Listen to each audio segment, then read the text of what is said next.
At FIU, we are really focused on trying to improve the conservation and use of tropical plants because we know there's so much potential there, but it's also under huge threat. So we need to protect the plants that are there and then understand how they can be used for medical purposes or even to solve world hunger.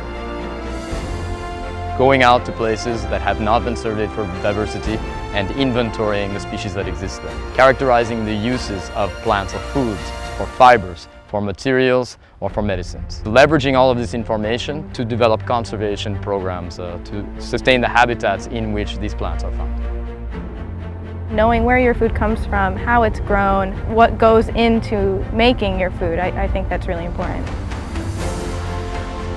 I'm using detector dogs to locate laurel wilt that's killing the avocado trees. We need a biodiversity conservation approach and cutting-edge technologies for the 21st century.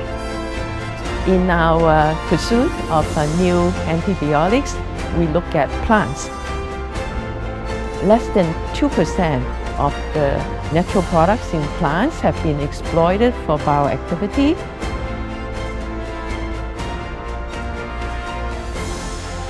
If conservation works, people benefit, nature benefits. Working together, we're going to be able to solve some of the grand challenges of our time. We're all about impact. It's not theory, it's about solving real-world problems today and for tomorrow.